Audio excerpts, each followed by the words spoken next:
मंगलाचरण।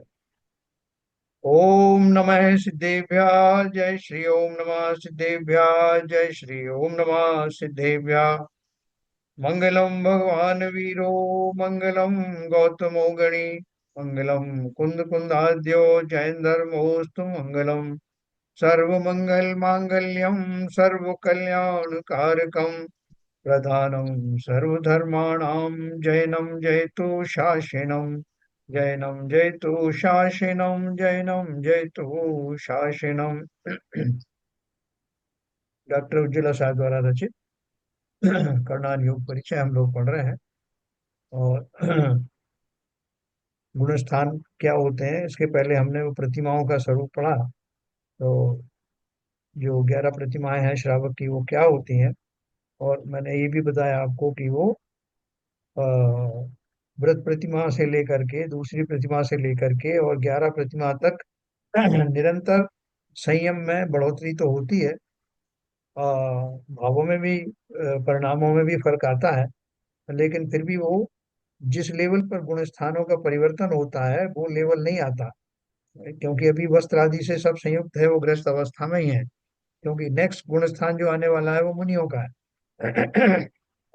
इसलिए वो सारी प्रक्रिया के दौरान पंचम गुण स्थान ही वर्तता है। ये तो अपन ने कल पढ़ा था। और उसी चर्चा को अपन आगे बढ़ाते हैं। इसमें बहुत सारे रहस्य आपको मालूम पड़ेंगे। प्रतिमा संबंधी अगर किसी को कोई संदेह हो तो अपना जैन धर्म जानिए में भी बहुत विस्तार से दिया है। और यहाँ भी अपन उसकी समाधान कर सकते हैं। तो देखिए अपन चलते हैं आगे। उससे पहले एक छोटा सा प्रश्न था साहब। हाँ इससे बोलिए। विषय से हटके अब पूछूं अभी के बाद में बात करें। विषय से हटके है तो थोड़ा बाद में करिए। हम्म, जरा इसका वो शुरुआत हो जाए। देखो ये मैंने अभी इसमें और नहीं डाल पाया।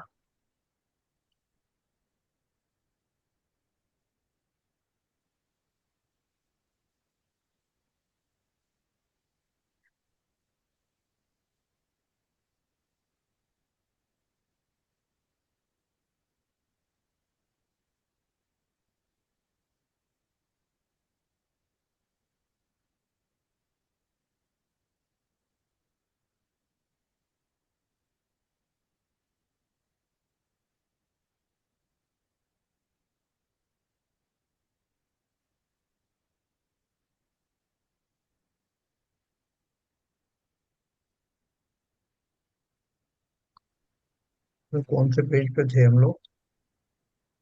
अ, यही ध्यान द्रव्य लगी सावक ये इसी के ऊपर था। हाँ, ये अपन ने प्रतिमाएं भी पढ़ी थी। 11 प्रतिमाएं इस प्रकार हैं। हम्म, दर्शन प्रतिमा, व्रत प्रतिमा, सामायिक प्रतिमा, परुषद प्रतिमा, सचित्त त्याग प्रतिमा, रात्रि भोजन त्याग प्रतिमा, ब्रह्मचर्य प्रतिमा, आरंभ त्याग प्रतिमा, परिग्रह त्याग प्रतिमा, अनुमति त्याग प्रतिमा और उद्देश्य त्याग प्रतिमा। 11वीं प्रतिमाधारी श्रावक के दो भेद हैं, क्षुल्लक और ऐलक। क्षुल्लक दो वस्त्रधारी होते हैं और ऐलक एक वस्त्रधारी होते हैं। वे सर मुनि यहाँ पर संत। ये हाँ। छठवें नंबर पर हाँ। रात्रि भोजन त्याग प्रतिमा आया है। हाँ। तो ये रात्रि भोजन त्याग प्रतिमा तो सबसे पहले ही जो अपने हाँ, छह श्रावक के मूल गुणों में आता हाँ श्रावक के मूल गुणों में आया है। है। तो इसको प्रतिमा का रूप कैसे दिया है यहाँ पर। हाँ, बहुत बढ़िया आपका क्वेश्चन है। देखो, इसी तरह से कल मैंने आपको ब्रह्मचर्य प्रतिमा के बारे में बताया था। हाँ, ब्रह्मचर्य प्रतिमा की क्या आवश्यकता है, जबकि उससे पहले ही जो है ना, वो जो अनुव्रत धारण करते हैं उसमें जो है वो जो सील आ जाता है। शील बरता जाता है। हम्म, इसलिए ये अलग से क्यों दिया है, ये मैं उसका एक्सप्लेनेशन आपको बताता हूँ। 11 प्रतिमा है, देखो।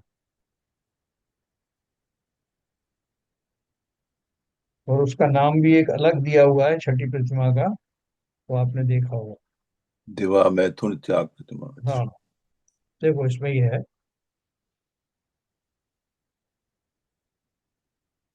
प्रतिमा का स्वरूप बता दो सबका। हाँ, प्रतिमा का स्वरूप सबका बता दो साहब, अच्छा रहेगा। प्रथम से छठवीं प्रतिमाधारियों को जघन्य श्रावक ब्रैकेट में गृहस्थ कहते हैं। सातवीं से नववीं प्रतिमाधारियों को मध्यम श्रावक कहते हैं। है ना। जो उसमें ब्रैकेट में ब्रह्मचारी शब्द आया है, 7वीं से 9वीं प्रतिमाधारी, 7वीं जिसने धारण करनी वो ब्रह्मचारी होता है। और 10वीं व 11वीं प्रतिमाधारियों को उत्तम श्रावक कहते हैं। ऐलक, क्षुल्लक और छुल्लिका 11 प्रतिमाधारी होते हैं। 11 प्रतिमा के ऊपर श्रावक मुनि अथवा आर्य का पद धारण कर लेता है। तो इसलिए ये भी एक तरह से आप कह सकते हो कि 5वें गुण स्थान के अंदर ही ये सब गुण स्थान है। उन्हीं में बढ़ती हुई वितरागता पंचम गुण स्थान के अंतर्गत, क्योंकि हर एक गुण स्थान के अंतर्गत बहुत सारे भेद होते हैं, बहुत सारी असंख्य भेद उसके हैं, क्योंकि उनमें भी तारतम्यता से सब जीवों के परिणाम एक जैसे नहीं होते। तो लेकिन वो पूरा कोई पूरा एक मर्यादा दी हुई है। उस ब्रैकेट में जितने जीव आते हैं वो सब पंचम गुण स्थान वर्ती हैं। तो 11 प्रतिमाओं का संक्षिप्त विवरण इस प्रकार है। दर्शन प्रतिमा, देखो दर्शन प्रतिमा में मैंने कल पढ़ा था, निर्मल सम्यक दर्शन के साथ, अथवा निर्मल सम्यक दर्शन के साथ अतिचार रहित, यानी उसमें कोई दोष ना हो, अष्टमूल गुण का धारण करना, अतिचार रहित अष्टमूल गुण का धारण करना तथा सप्त व्यसनों का त्याग करना श्रावक की पहली प्रतिमा है। आप बोलोगे अष्टमूल गुण तो हमने तभी पढ़े जब सम्यक दर्शन धारण करने से पहले ये योग्यता जरूरी थी, तभी सम्यक दर्शन होता है। तो हम्म। बिल्कुल सही है। तो वो जो योग्यताएं थी वो आगे भी बढ़ी रहती हैं। फर्क क्या आ गया उसमें कि अब उसका जो है अतिचार रहित, हमारे बहुत सारे दोष लग जाते हैं।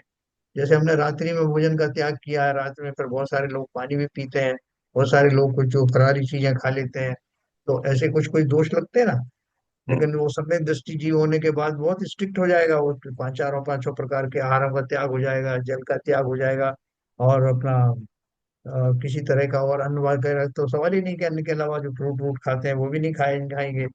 वो फिर स्ट्रिक्टली फॉलो होता है, विधि पूर्वक होता नहीं, है, तो इसलिए वो नहीं अतिचार तो रहे।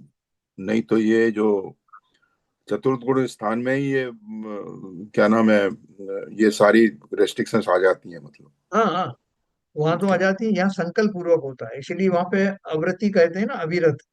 हाँ। अविरत का मतलब क्या है कि वहाँ संकल्प पूर्वक इनका त्याग नहीं है। वो वैसे उसकी उच्छृंखल वृत्ति नहीं होती, लेकिन यहाँ पूरा संयम के साथ पालन होता ये वही मैं पूछ रहा था है। हाँ कि ये जो जो इसमें पंचम गुण स्थान में जो नियम पालन करने हैं, हाँ वो चतुर्थ गुण स्थान में वो बिना संकल्प के रहते हैं। हाँ, मगर वो फिर वो अतिचार का क्या महत्व रह जाएगा? वो ये ना, जब आप संकल्पवान हो गए उनको पक्का। अब जैसे बहुत सारे लोग बोलते हैं कि साहब मैं रात में भोजन नहीं करता, लेकिन मैंने नियम भी नहीं लिया है। मैं अच्छा, अच्छा। साहब 7 बजे 6 बजे तक खा लेता हूँ, मैंने नियम नहीं लिया। तो नियम नहीं लिया इसका मतलब क्या कि आपको अभी अतिचार जो है नहीं। हाँ उतना पक्का आपकी मजबूती नहीं संकल्प में, कि हम्म। अगर मौका हुआ तो खा भी लूंगा, ये मतलब। ठीक है। तो यहाँ निर्मल सम्यक दर्शन के साथ अतिचार रहित अष्टमूल गुण का धारण करना तथा सप्त व्यसनों का त्याग करना श्रावक की पहली प्रतिमा है। वह संसार से उदासीन रहता है, किसी शुभ कर्म के फल की इच्छा नहीं करता, रात्रि में चारों प्रकार के आहार का त्याग करता है, भोजन में चींटी बाल आदि आने पर अंतराय करता है, सदाचार का पालन करता है, न्याय नीति से व्यापार कृषि आदि कार्य करता है इत्यादि। तो वो स्ट्रिक्टली करता है इनको। वैसे तो जो अविरत सम्यक दृष्टि है, वो भी अन्याय अनीति का सेवन नहीं करता, लेकिन जैसे अब ये भोजन में चींटी निकल आई, बाल आदि निकल आए, तो वो इतने स्ट्रिक्ट नहीं होता वहां पे, लेकिन यहाँ उनको पालन करना ही है। तो ये इस तरह से वो मर्यादाओं में आ जाता है। दूसरा देखो, व्रत प्रतिमा से दूसरी प्रतिमा शुरू होती है। जो 12 व्रतों, 5 अनुव्रत, 3 गुणव्रत और 4 शिक्षा व्रत का पालन करता है, वह दूसरी प्रतिमा का धारी है ना। 12 व्रत अपन जानते ही है, अणुव्रत और गुणव्रत और शिक्षा व्रत। तो इसमें जो अनुव्रत में ही आपके जो वो हिंसा झूठ चोरी कुशील परिग्रह सब होते हैं ना, तो कुशील में वो हम्म। सब जो है त्याग में ब्रह्मचर्य तो आ ही जाता है। हम्म। फिर सामायिक प्रतिमा, प्रतिदिन 3 बार प्रातः मध्याह्न और सायंकाल नियम पूर्वक सामायिक करने की प्रतिज्ञा लेना इस प्रतिमा में आता है। जबकि चतुर्थ स्थान वाला सिंपल, वो ये सब के लिए बाध्य नहीं होता, सामायिक आदि बिल्कुल नियम से करना। इनमें 12 भावना, 16 कारण भावना, संसार भोगों को की क्षण भंगुरता तथा आत्मस्वरूप आदि का चिंतन, नमोकार मंत्र आदि का जाप किया जाता है। पांचवी पुरुष दो पास उपमा प्रतिमा उसके ऊपर, दिन में चारों प्रकार के आहार का त्याग करना उपवास है, तथा एक बार भोजन करना प्रोषद है। प्रत्येक माह में आने वाले चार पर्वों, दो अष्टमी और दो चतुर्दशी को प्रोषद उपवास करना तथा एकांत में बैठकर धर्म ध्यान करने वाला इस प्रतिमा का धारी होता है। अभी आप देखो, नॉर्मली अपन लोग जो व्रत आदि धारण करते हैं, उपवास करते हैं, तो प्रोषद नहीं होता। प्रोषद में तो क्या है कि एक दिन पहले एक आसन करना, बीच में उपवास करना, और फिर थर्ड डे पढ़ना से पहले फिर एक आसन करना, ये एक प्रोषद कहलाता है। और दूसरी बात क्या है कि इसमें जो भोजन करता है तो वो इधर उधर समय नहीं बिताता उपवास के टाइम में। तो बहुत सारे लोगों ने उपवास कर लिया, कोई पिक्चर देखने बैठ गए, कोई गेम खेल रहे हैं, कोई सो गए, तो वो नहीं है उसका पर्पस, वो नहीं है। पूरा जागृत रहना अपने स्वरूप में, वही वास्तव में प्रोषद का अर्थ है। तो और वो नियम। हाँ, प्रोसद के अंदर जो मेन डे होता है उस दिन तो जल भी नहीं लेते हैं, मतलब हाँ, तो बिल्कुल उपवास पक्का। वो निर्जल होता है। हाँ, देखो लिखा ना उनका, उत्कृष्ट पुरुषोत्तम प्रतिमा में पर्व के दिन उपवास, और उसके पूर्व के और बाद के दिनों में एक बार भोजन किया जाता है। मध्यम में तीनों दिन एक आसन किया जाता है, तथा जगन्य में पर्व के दिन एक बार भोजन किया जाता है। केवल भूखा रहने का नाम उपवास नहीं है, बल्कि पांचों इंद्रियों के विषयों के प्रति उदासीन होना भी आवश्यक है ना। वो तो पूरे सजग रहना है। आपने भोजन आदि नहीं किया तो किस लिए नहीं किया? इसमें मुश्किल शरीर को प्रताड़ना देने के लिए नहीं, या उसको ये इनके इन प्रकार समय व्यतीत करने के लिए नहीं, बल्कि वो सब समय जो बचता है, वो सारा समय और एनर्जी स्वयं में जागरूक रह करके स्वयं की साधना में बिताना, यही वास्तव में प्रोषदोपास है। फिर पांचवा है सचित्त त्याग प्रतिमा। है ना, सचित्त त्याग क्या है? जिस वस्तु में जीव हो उसे सचित्त कहते हैं। अतः ऐसे पदार्थ जिनमें जीव हो उन्हें नहीं खाने वाला सचित्त त्याग प्रतिमाधारी होता है। कच्चे जल, कच्चे फल, बीज आदि हरित काय वनस्पति सचित्त हैं। इस प्रतिमाधारी के द्वारा इनका त्याग किया जाता है। सूखने पर या अग्नि पर पकाए जाने पर वनस्पति आदि पदार्थ अचित्त या प्रासुप्त हो जाते हैं। अचित्त का अर्थ क्या है कि उसमें अभी या तो ग्रो होने की शक्ति है, या उसमें जीव उत्पन्न होने की शक्ति है। तो उस वातावरण को हटाने के लिए वो जब फल वगैरह जब करते हैं ना, पहले तो धोते हैं उसको अच्छे गर्म पानी में, फिर उसके बाद उसको काट करके छिन्न भिन्न कर देते हैं, जिससे कि वो वातावरण ना रहे जिसमें जीवों की उत्पत्ति होती। सचित्त वस्तु को अचित्त करने से यद्यपि जीव हिंसा तो होती है, तो उस समय तो जीव है ना, आपने उसको पानी में गर्म किया या कुछ भी किया, सुखाया, किंतु इस प्रतिमाधारी द्वारा सचित्त वस्तु का उपयोग नहीं किया जा सकता, और वह अचित्त का ही उपयोग कर सकता है। तो उसको इसलिए किया जाता है कि अभी तो जैसे मान लीजिए कि उसमें जो उसको प्रसव करने में थोड़ा बहुत जो है ऊपर के जो कुछ तरस जीव वगैरह है उनका थोड़ा सा हो सकता है, लेकिन उसके अंदर में जो सामर्थ्य है अनंत जीवों को प्रकट होने की, वो वातावरण जो है वो समाप्त हो जाता है। तो उसमें खाने से लेकर के और मुंह में जाने तक का मतलब वो सब जो उपक्रम चलता है उस बीच में, और बाद में भी उसमें जीवाणु पड़ते नहीं, इसलिए उसको छिन्न भिन्न किया जाता है। फिर है रात्रि भुक्ति त्याग प्रतिमा, छठवें नंबर की जो आप पूछ रहे थे। जो रात्रि में चारों प्रकार के आहार का त्याग करता है, वह इस प्रतिमा का धारी होता है।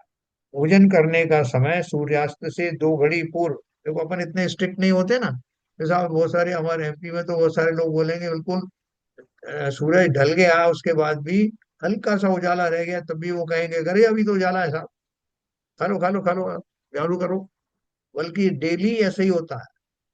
सूरज को गए हुए तो बहुत देर हो गई, लेकिन ये प्रतिमाधारी जो है, उस व्यक्ति को बोला ना 48 मिनट सूर्यास्त से 2 घड़ी पूर्व तथा सूर्योदय से 2 घड़ी पश्चात ही भोजन ग्रहण कर, स्ट्रिक्टली। अगर किसी दिन वो टाइम ज्यादा हो जाए तो भोजन नहीं करेंगे शाम।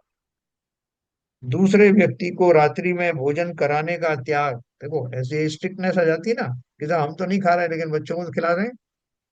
बच्चे आए साहब, आपको कोई स्कूल से आया है, कोई किसी ऑफिस से पति देव आए हैं, तो उनको खिलाना। तो अगर आपने तब ले ली है प्रतिमा, तो आप इनको नहीं अपना सकते। दूसरे व्यक्ति को रात्रि में भोजन कराने का त्याग भी इस प्रतिमाधारी के होता है। पहली प्रतिमाधारी के भी रात्रि भोजन का त्याग होता है, फिर भी कुटुंबी जन अथवा अन्य लोगों के निमित्त से कारित और अनुमोदना संबंधी जो दोष लगता था, उसका यहाँ त्याग हो जाता है।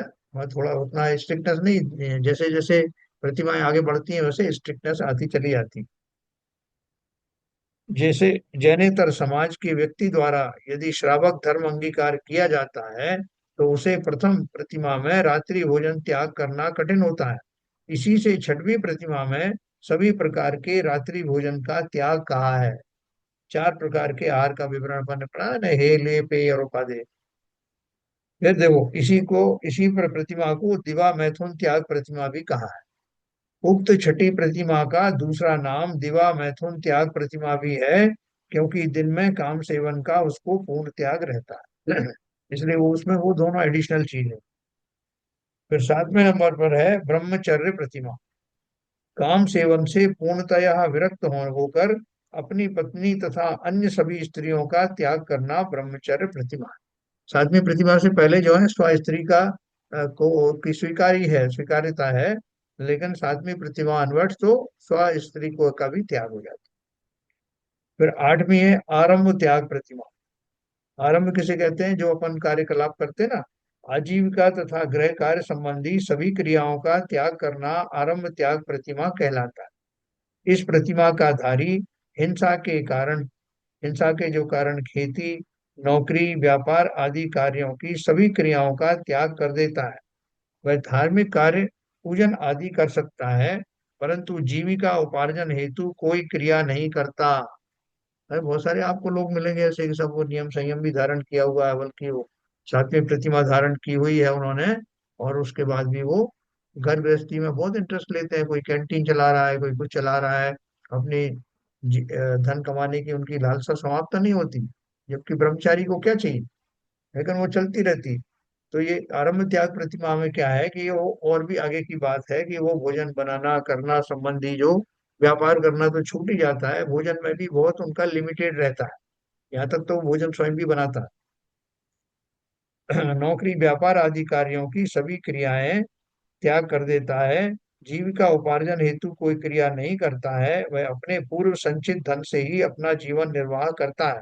श्रावक के द्वारा बुलाए जाने पर उसके यहाँ भोजन कर सकता है, नहीं तो वो खुद ही अपना बनाता है। और अगर किसी ने बुलाया, श्रावक ने अच्छे उससे इंटेंशन से, तो उसके यहाँ चला जाता है। तो आरंभ त्याग प्रतिमा। नवमी प्रतिमा में परिग्रह त्याग प्रतिमा। दैनिक उपयोग में आने वाली कुछ वस्तुओं, वस्त्र, बर्तन, पूजन के उपकरण आदि को छोड़कर शेष समस्त परिग्रह का त्याग करना परिग्रह त्याग प्रतिमा है।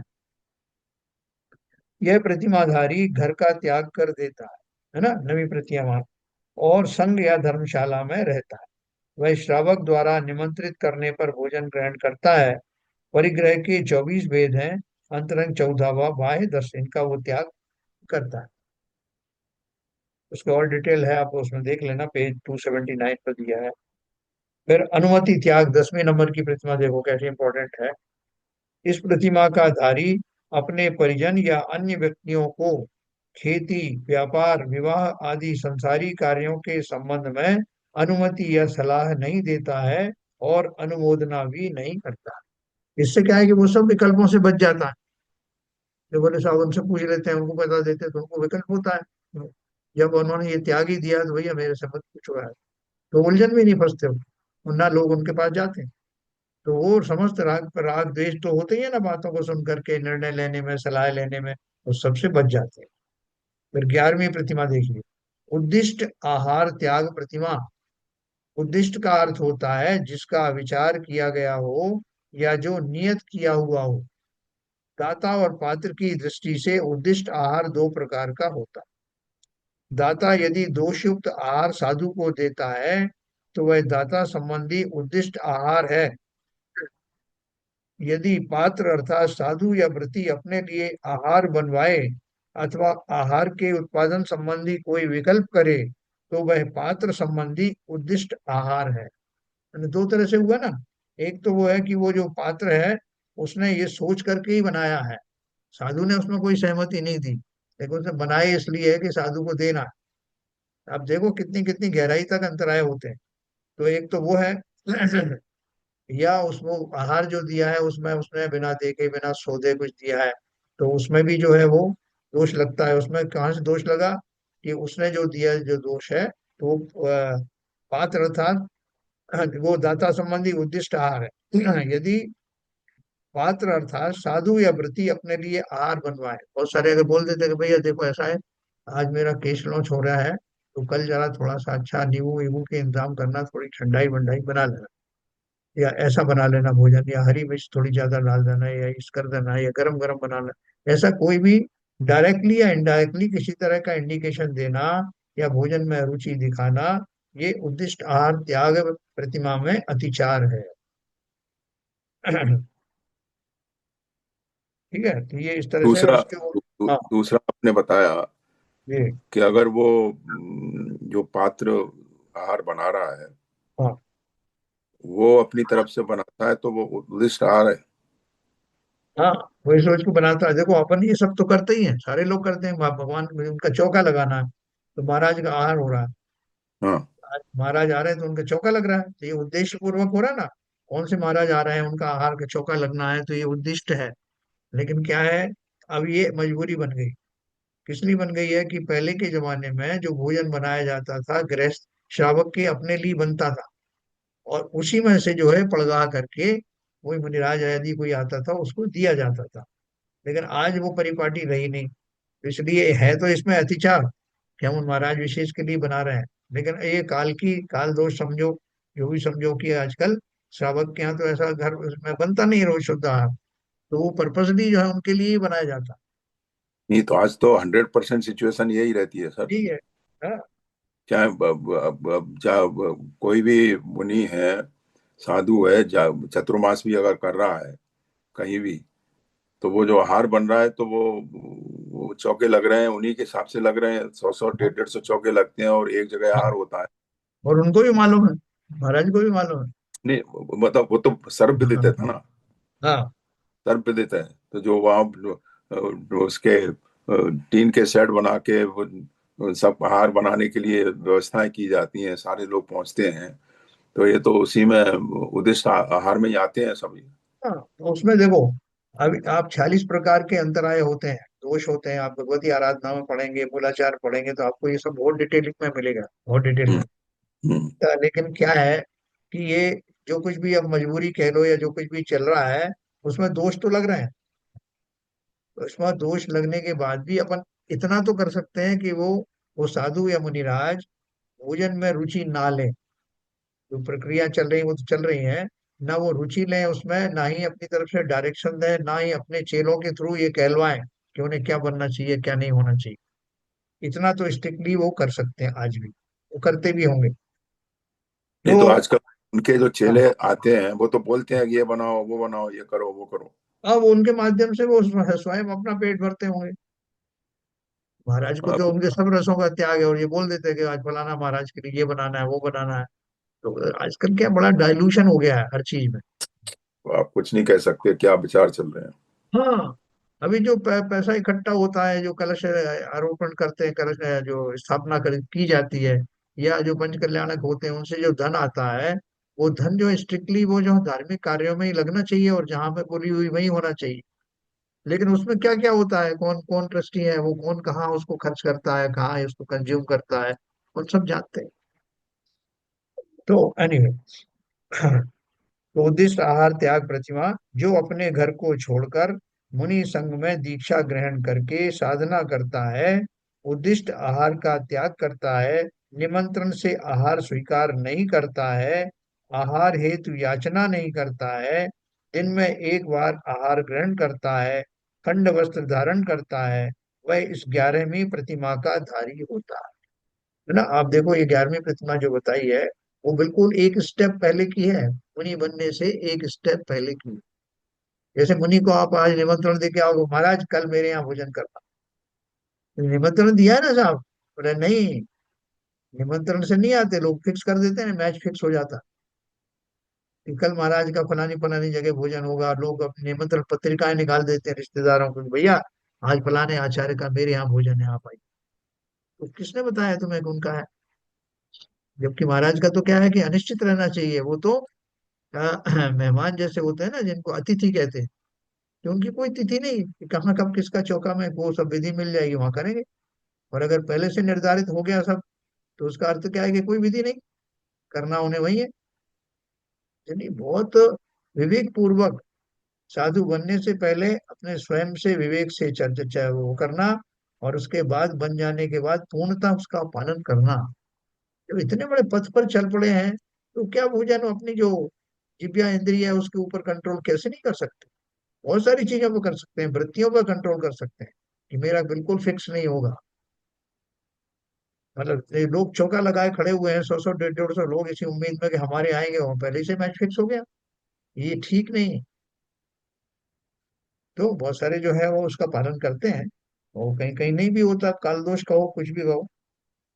तो जब हम मुनि बने, तो इस बात का ध्यान रखना कि हमारा मैच फिक्स नहीं होना चाहिए। तो खंड वस्त्र था, इसलिए उन्होंने लिखा, जो मुनि जैसे ही लगभग इसका हो जाता है, वो अपने घर को छोड़कर मुनि संग में दीक्षा ग्रहण करके, किसकी दीक्षा? अलग छुल्लक आदि की दीक्षा होती है। साधना करता है, उद्दिष्ट आहार का त्याग करता है, निमंत्रण से आहार स्वीकार नहीं करता है, आहार हेतु याचना नहीं करता है, दिन में एक बार आहार ग्रहण करता है। इसलिए वो मुनियों के साथ में रहते हैं, तो वैसे ही उसी चर्या को पालन करते हैं। खंड वस्त्र धारण करता है, वो इस 11वीं प्रतिमा का धारी होता है। इस प्रतिमा के धारण करने वाले उत्कृष्ट श्रावक होते हैं, जिनके दो भेद हैं। ऐलक केवल मात्र कोपीन रखने वाले, और क्षुल्लक एक कोपीन और एक छोटी चादर रखने वाले। इन सब का विवरण और दिया हुआ है इसमें। जो आपको और कोई ज्यादा विस्तार चाहिए तो सब वहाँ मिल जाएगा। तो इस तरह से 11 प्रतिमाएं हैं। तो इसमें से श्रावक अपन अपन लोग क्या कर सकते हैं कि इसमें से ये 11 ही प्रतिमाओं को अपने हिम्मत के अनुसार, अपनी वृत्तियों को संकुच करके, इनमें से काफी कुछ व्रतों का हम पालन कर सकते हैं। आप बोलोगे साहब हमें तो अभी सम्यक दर्शन हुआ नहीं, और आपने बोला था कि बिना सम्यक दर्शन के होने वाले व्रत उपवास आदि वो बाल व्रत है, बाल उपवास है, और प्रतिमा का सच्चा स्वरूप नहीं है। तो देखो, टूटरमल जी ने भी अपने उसमें मोक्ष मार्ग प्रकाशन में लिखा है, क्या लिखा है कि इनको आप वास्तविक प्रतिमा तो नहीं मान सकते, आपने धारण कर लिया है इनको, सम्यक दर्शन नहीं हुआ है, तो वास्तविक प्रतिमा तो नहीं हो रही है, लेकिन आपको उन उस जाति के व्रत नियम आदि पालन करते करने के पश्चात सम्यक दर्शन हो गया, तो सीधा गुण स्थान आपका मिनिमम पंचम गुण स्थान तो हो गई। सातवां गुण स्थान भी हो सकता है अगर वो पूरा मुनियों के आप पालन कर रहे हैं तो। और पालन करने में कोई हर्ज नहीं है, जितना आप पालन करोगे उतना परिष्कृत होगा, उसमें कोई दोष नहीं है। हाँ, उनको ये मानना कि ये भी सम्यक दर्शन होने के बाद में और भी बढ़िया जो है आपके भाव आएंगे, और वो वास्तव में तब वास्तविक प्रतिमाएं मानी जाएंगी। लेकिन अभी भी वो कोई छोटी थोड़ी है। मात्र इतना ही फर्क है कि सम्यक दर्शन के सहित होंगी तो सोने में सुहागा हो जाता। लेकिन ये मान्यता जरूर रखना, अगर उनको आपने सच्ची प्रतिमा मान ली जैसा है सम्यक दृष्टि को होती है, तो फिर आपकी खोज बंद हो जाएगी। फिर उससे आगे ऊपर आप जाने में आपको कुछ फर्क ही नहीं पड़ेगा। तो इसलिए इन प्रतिमाओं को, और जितने भी संयम है मुनि के भी आप करो ना, लेकिन आप ये मत मानना कि मैं मुनि हो गया। मानने करने में कोई दिक्कत नहीं। जैसे सेठ सुदर्शन जो है, अष्टमी चतुर्दशी को शमशान में खड़े होके और दिगंबर साधु की तरह खड़े होकर के और तपस्या करते थे। लेकिन वो उन्होंने ये नहीं माना कभी भी कि मैं मुनि हो गया। मुनि तो वो जब हुए, जब उनके ऊपर उपसर्ग आया तो पूर्ण मुनि हो गया, अभ्यास पहले से था। तो ये अभ्यास हमें करना है। इनमें से जितनी प्रतिमा का ये अभ्यास हो सके वो करके रखना है, क्योंकि ये हमारे लिए आगे अनुकूल रहेगा। फिर मुनि बनने में हमको कोई दिक्कत नहीं। तो ये है। ऐसा इसमें ये मत लगाना कि नहीं साहब हमें सम्यक दर्शन नहीं हुआ है इसलिए हम क्यों धारण करें, या जिसने धारण की उसका उपहास करें। वो भी नहीं। जो कर रहे हैं नियम से कर रहे हैं, उनको भी ये सोचना है, बस खाली ये है कि मेरी प्रतिमा वास्तविक प्रतिमा भले ही नहीं हो, लेकिन मैं उनका अभ्यास कर रहा हूँ। सिंपल बात। आजकल 99% व्रती मतलब इसी कैटेगरी के हैं सर। हाँ हाँ हाँ, है, बिल्कुल है।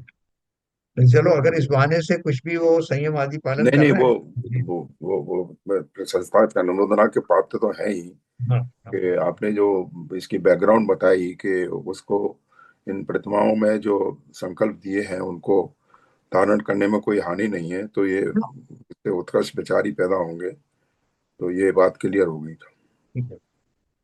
ऊपर ऊपर की प्रतिमाओं में अहिंसा का पालन विशेष रूप से होता है। पाप परिणाम घटते जाते हैं, और फिर भी, हाँ, पाप परिणाम घटते जाते हैं, फिर भी महाव्रतों का पालन नहीं हो सकता। इसलिए पांचवें गुण स्थान को विरत अविरत या संयमा असंयम कहते हैं। मतलब पार्टली संयम है, पार्टली नहीं है। पार्ट संयम किस अपेक्षा से है कि गृहस्थों की अपेक्षा से संयम है, शावकों की अपेक्षा से संयम है, लेकिन मुनि की अपेक्षा से नहीं है। इसलिए उसको देशवृत्ति कहा जाता है, या विरताविरत। ये पांचवा गुण स्थान विरताविरत नाम का गुण स्थान है ना। जैसे प्रमत्त गुण स्थान है छठवां वाला, सातवां अप्रमत्त गुण स्थान है के नाम है ना। चतुर्थ का अविरत सम्यक दृष्टि है। ये सारे ऐसे। तो यहाँ पांचवा देशविरत गुण स्थान मात्र कर्म भूमि के मनुष्य एवं तिर्यंचों यानी संगी पंचेंद्रियों को ही होता है ना। भोग भूमि के मनुष्य, तिर्यंच तथा देव और नारकी को चौथा गुण स्थान प्राप्त करने की योग्यता होने पर भी पांचवा गुण स्थान उन्हें प्राप्त नहीं हो सकता। ये सब उतनी। इसकी पहली पहली हाँ। लाइन में है, हाँ। कर्म भूमि के मनुष्य में त्रिंचों को सब को ही होता है। त्रिंचों को कैसे होता है सब? हाँ, जैसे उनको हुआ ना महावीर स्वामी के जीव को सिंह की पर्याय में, सिंह की पर्याय में थे ना, संगी पंचेंद्री जीव तो थे ना तिर्यंच में। नहीं तो वो पांचवा गुण स्थान आ गया था उनका। हाँ, बिल्कुल। समाधि पूर्वक मरण हुआ उनका। उन्होंने सब वो चारों तरह के आहार छोड़ दिए थे। अच्छा अच्छा। आप देखो, एक वो जो स्वयंभू रमण समुद्र में एक जो मत्स्य पाया जाता है, बड़ा मत्स्य, सबसे बड़ा, जिसकी अवगाहन इतनी बड़ी है, कई कई हाथियों से एक बड़ा मिला करके भी, उससे बड़ी अवगाहना किसी की नहीं होती। वो जो राघव मत्स्य है, वो सम्यक दृष्टि हो जाता है। और इस तरह का वो जो उसको, उसके मुंह का इतना बड़ा होता है कि उसमें से, मुंह में से हाथी और जहाज तक निकल जाए, लेकिन वो किसी को जीव को खाता नहीं। और इसलिए पंचम गुण स्थान वर्ती है। और कैसा है वो कि वो ये है, आ, समूर्छन जीव है। पंचेंद्रियों में, जो मतलब त्रियंचों में संगी पंचेंद्रिय जो है वो समूर्छन जीवों में भी होते हैं। तो उनको, उसको उस तरह का पंचम गुण स्थान रहता है। और उसके ही कान में रहने वाला वो राहु मच्छ होता है, एक छोटा थोड़ा अपेक्षाकृत, उसके कान में रहता है। और वो ये सोचता है कि देखो ये कैसा मूर्ख है, इसको इतना बड़ा मुंह मिला हुआ है और ये सबको यूं ही जाने दे रहा है। मुंह बंद नहीं करता कि कहीं मर ना जाए कोई जीव। और मैं अगर इसकी जगह होता तो एक को भी नहीं छोड़ता। और ऐसे परिणामों से वो नरक जाता है। जबकि ये जो जीव है ये पंचम गुण स्थान वर्ती होता है। ये सब उस तरह की जो तपस्चरण करता है वैसे भाव रखता है। तो देखो, हम तो जब ये त्रियंच जीव तक इतनी ऊंची साधना कर सकते हैं, तो हम कौन है? हमारे पास क्या नहीं है, कितनी जोरदार संकल्प शक्ति है, कितना हमारा एनालिसिस है। हमने आजकल, अब अपन तो समझ चुके हैं कि भोजन नहीं करने से जीव मरते नहीं। भोजन बिन नरकों में जीवन, बिन भरपेट मनुष्य क्यों मरता है ना, वारिल जी की पूजन है ना एक। तो ये हम तो सब तरह से जानते हैं। अभी तो आजकल उपवास की महिमा बताई जा रही है। वो राजा, वो क्या नाम है आपके, रामदेव जी भी बोल रहे हैं। और वो उदाहरण देते हैं, हमारे जो महाराज है ना, जो प्रसन्न सागर महाराज, कि 500 दिन में उन्होंने कुल 60 दिन ही भोजन किया, एवरेज निकाला। वो फिर क्या हुआ, चेहरे पे और ज्यादा कांति। तो ये सब साइंस हम जानते हैं, इतनी सब बातें हम जानते हैं, इतना ज्ञान किसी जीव जानवरों को थोड़ी होता। हम पूरी एनालिसिस जानते हैं उसके, असली हमारा संकल्प तो कई गुना और बलशाली होना चाहिए। हम क्यों नहीं पालन कर सकते, जब वो जीव कर सकते हैं, जानवर कर सकते हैं, जो बेचारे दूसरों पर निर्भर करते हैं। उन्होंने शिकार शिकार करना छोड़ दिया, शेर ने तो क्या करेगा? उसने सोच लिया कि मुझे किसी का शिकार नहीं करना, कोई मेरे ऊपर से निकल जाए तब भी मुझे कोई बदला नहीं लेना। ऐसी स्थिति का जीव ने जब इतना संकल्प किया है, तो हम और आप तो कितने भाग्यशाली हैं। संगी पंचेंद्रिय पुरुष मनुष्य पर्याय में है, और सारी चीजों के ज्ञाता है। तो उन्होंने ये बताया है कि ये जो कर्म भूमि के जो मनुष्य हैं और त्रियंश हैं, उनको ये पंचम गुण स्थान होता। अब भोग भूमि के मनुष्यों को क्यों नहीं होता, वहां के त्रियंचों और देवों को क्यों नहीं होता, और नारकी को क्यों नहीं होता, ये आप लोग जरा बताओ मुझे।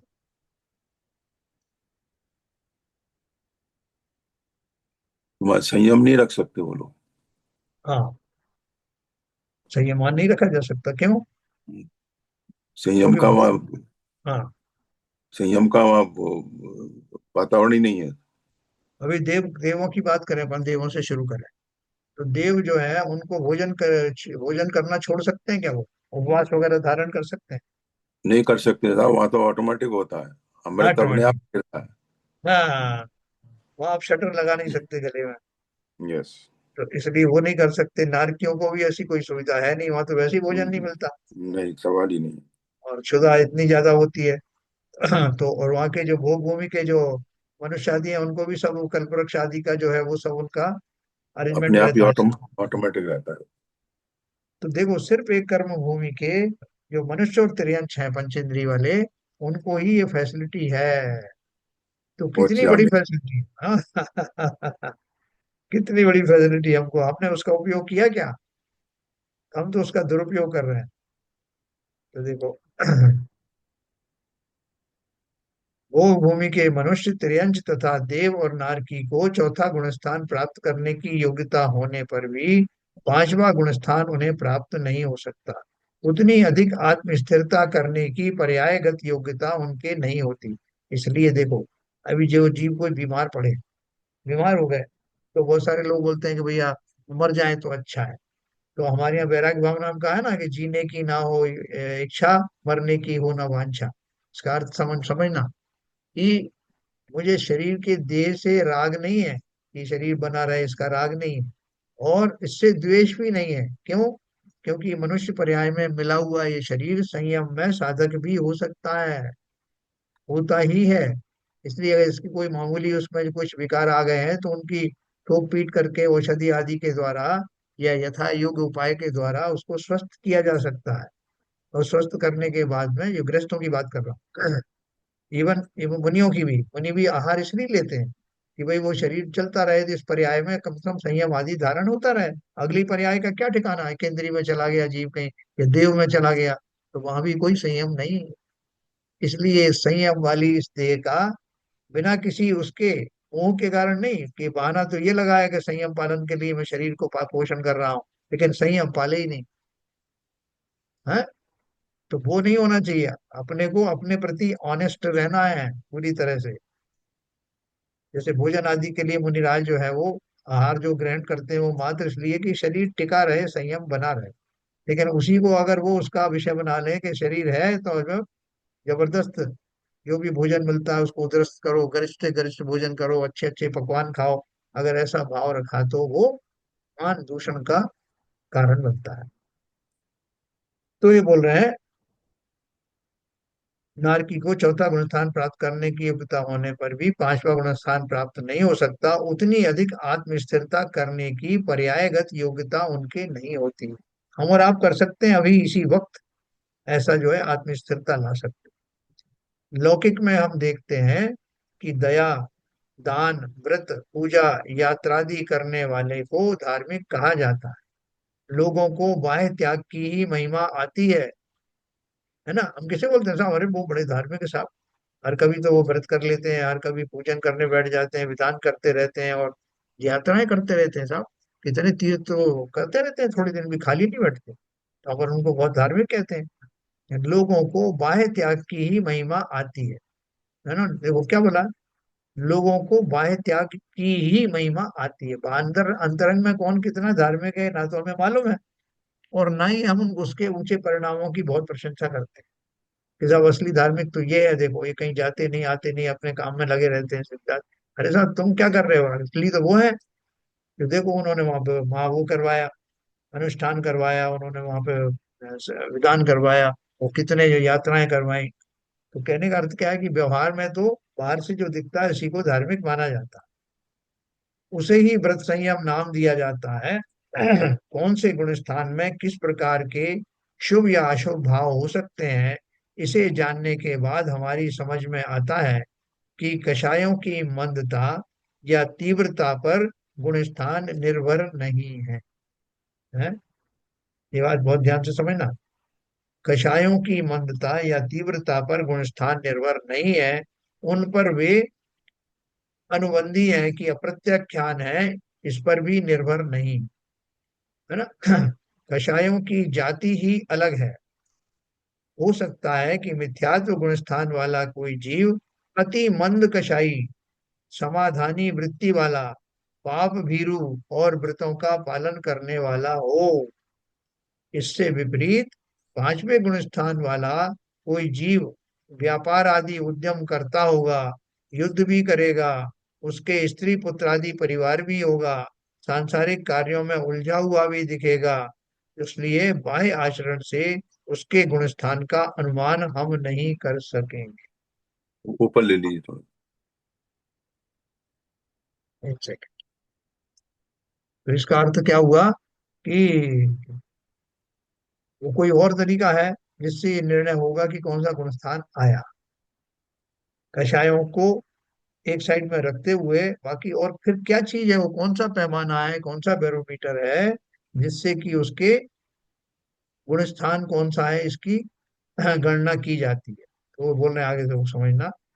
यहाँ एक बात बताना चाहती हूँ कि विशिष्ट बाह्य आचरण ना होगा तो विवक्षित गुण स्थान भी नहीं होगा, यह तो निश्चित कह सकते हैं।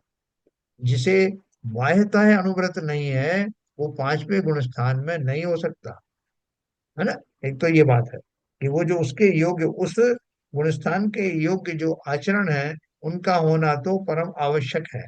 जो जो जैसे आपको प्रतिमाओं का स्वरूप बताया, उसे छठवां सातवां या ऊपर के गुणस्थान नहीं हो सकते। हाँ, ये वो नहीं, छूट गई एक लाइन। जिसे आगमोक्त द्रव्यलिंग नहीं है, अर्थात नग्नत्व आदि 28 मूल गुण नहीं है, उसे छठवां सातवां या ऊपर के गुणस्थान नहीं हो सकते। इसका अर्थ क्या है कि वो जो उसके आवश्यक वेशभूषा है वो तो आपको धारण करना आवश्यक है। जैसे दिगंबर रहना है वो आवश्यक है, लेकिन दिगंबर रहना इटसेल्फ ही प्रमाण पत्र नहीं है कि आपके भाव वैसे आ गए, लेकिन वो मिनिमम तो है। इसका तात्पर्य यह हुआ कि कोई व्यक्ति वस्त्र सहित अपने को मुनि कहलवाता हो तो वह बात तीन काल में कभी सत्य नहीं हो सकती, है ना। तो वो जो दूसरे और जो पंथ है या दूसरे जो दर्शन है, उनमें तो वस्त्रों सहित भी आचार्य हो जाते हैं। लेकिन हमारे यहाँ बहुत स्ट्रिक्ट है कि कोई जब तक वस्त्रधारी है तब तक वो कितना ही बड़ा प्रकांड पंडित क्यों ना हो, वो मुनि कहलाने का अधिकारी नहीं, है ना। देखो आगे क्या लिखा है, वस्त्र सहित छठवां सातवां गुण स्थान नहीं हो सकता तो अरहंत का 13वां 14वां गुण स्थान होने की संभावना ही कैसे हो सकती। स्त्री पर्याय वाला जीव पांचवें गुण स्थान तक पुरुषार्थ कर सकता है, उसके ऊपर नहीं।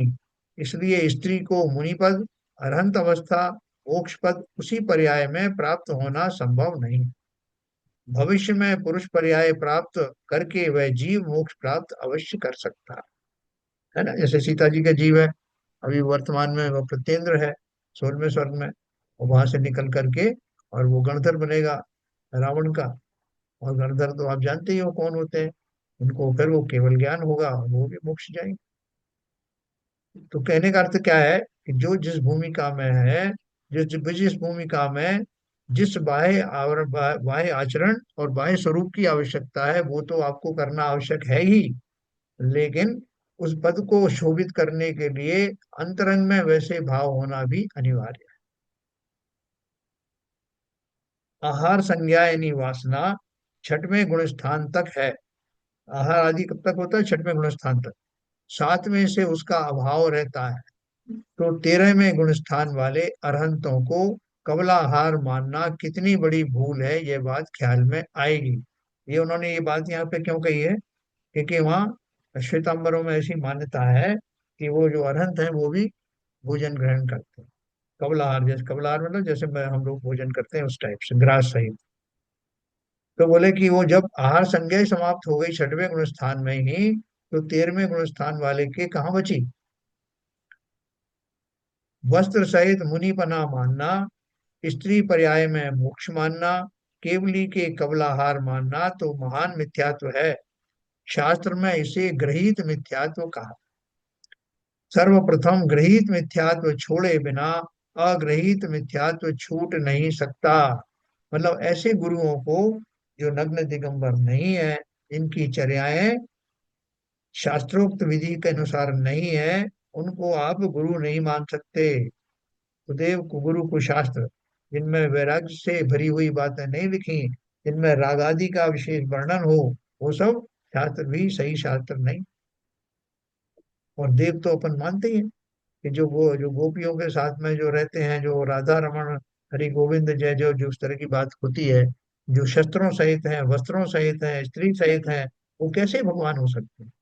क्योंकि अपन ने देखा कि अपन ने याद होता है ना, फांस तनक सी तन में साले, चाह लंगोटी की दुख भाले। जब एक लंगोटी की चाह मात्र ही परिग्रह में आती है और जिसके कारण आकुल व्याकुल हो सकता है, तो जिसने संपूर्ण शरीर को सजा रखा हो, परिधानों से ढक रखा हो, जिनके स्त्री आदि की का परिग्रह है, जिनको जब भोजन आदि इनके ग्रहण होते हैं, जिनको विकल्प आते रहते हैं कि संसार में अब ये कर दूं वो कर दूं, वो कैसे सुखी होंगे? तो लॉजिकली सोच के देखो कि कोई व्यक्ति जो है आकुल व्याकुलता से रहित है, अपन उसको सुखी मानते हैं।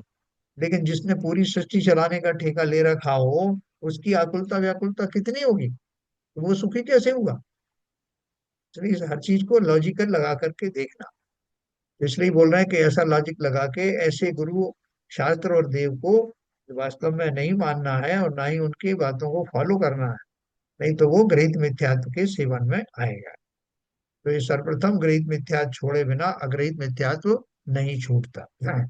कल अपन और ये पढ़ेंगे, ये कषायों की जो बात चल रही थी, अनंतानुबंधी कषाय का क्या रोल है, बाकी के कषायों का क्या रोल है, गुण स्थानों में उनको कहाँ जगह मिली हुई है, गुण स्थानों में उन कषायों के कारण से क्या उतार चढ़ाव होता है, ये सब अपन कल पढ़ने वाले।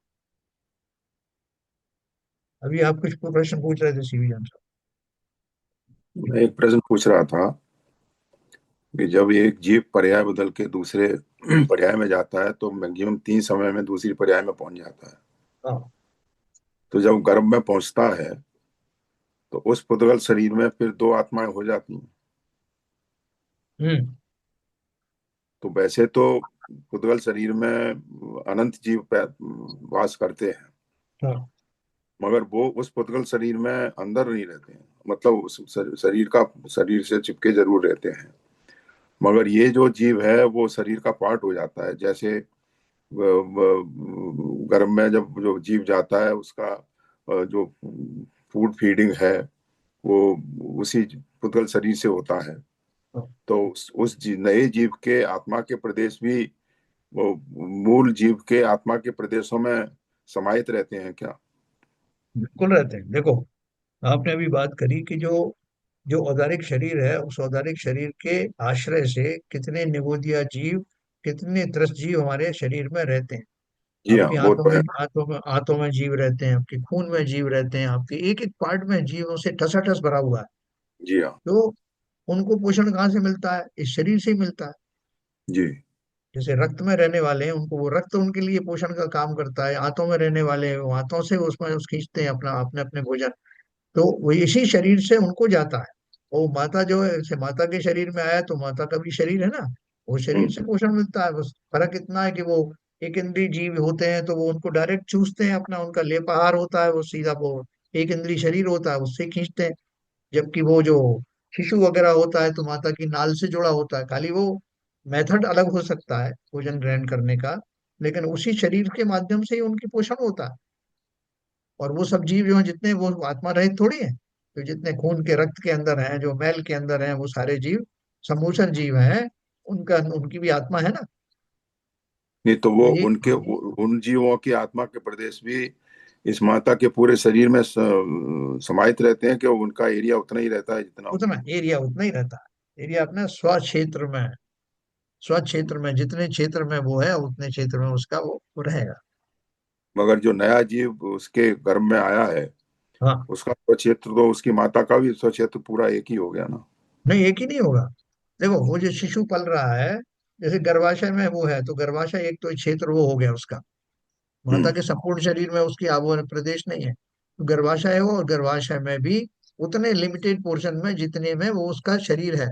शरीर की उत्पत्ति तो शुरू हो जाती है ना पर्याप्ति होते ही, नहीं वो तो हो पर्याप्तियां जाती पूरी है, होते पर बस तो मगर मगर उसको फूड पाइप से उसको पोषण तो मिल रहा है ना, तो वो उसका कनेक्शन तो है। वहां तो कनेक्शन होने दो। जैसे एक बिंदु के रूप में आया, जब गर्भ में आकर के जीव आता है तो वो एक बिंदु के रूप में होता है।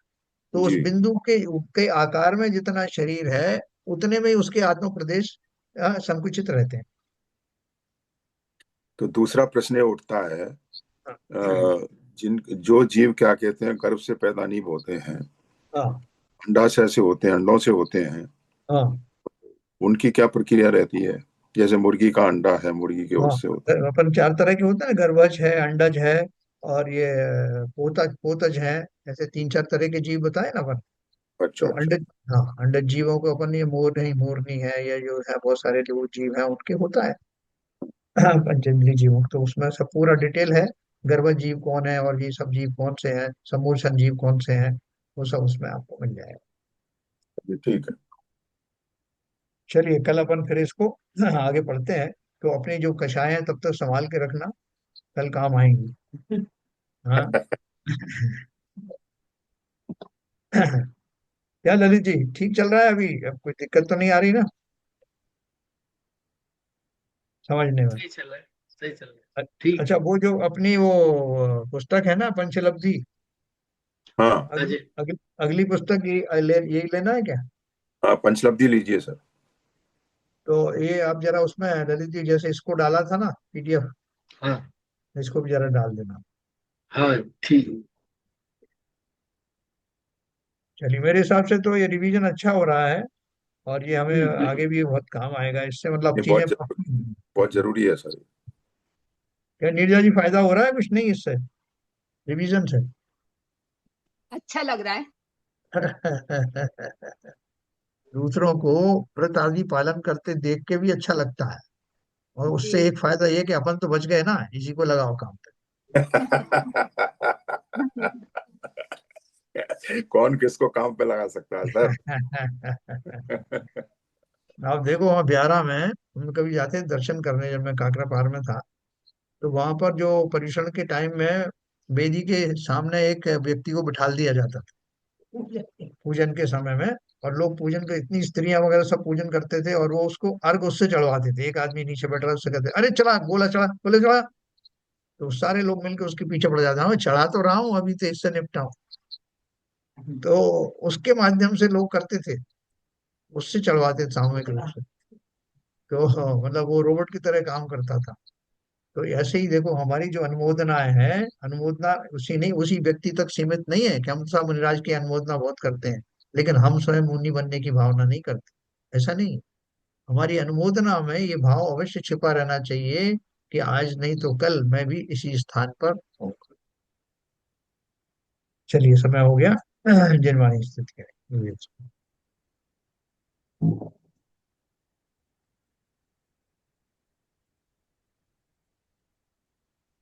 विख्यातम नाश वेको ज्ञान के प्रकाश वेको पर भास वेको भानु सी बखानी है। छहो द्रव्य जान वेको बंध विधि भान वेको सो पर पिछान वेको परम प्रमाणी है। अनुभव बताए वेको जीव के जताए वेको काहू न सताए वेको भव्य और आनी है। जहाँ तहाँ तार वे को पार के उतार वे को सुख विस्तार वे को यही जिन वाणी है। हे जिन वाणी भारती तो है जबूदन रहन, जो तेरी शरणा गए सो पावे सुख चैन। या वाणी के ज्ञान से सूझे लोकालो, तो वाणी मस्तक धरो सदा देते हैं दो, सदा देते हैं दो। जिन वाणी माता की जय। नमो।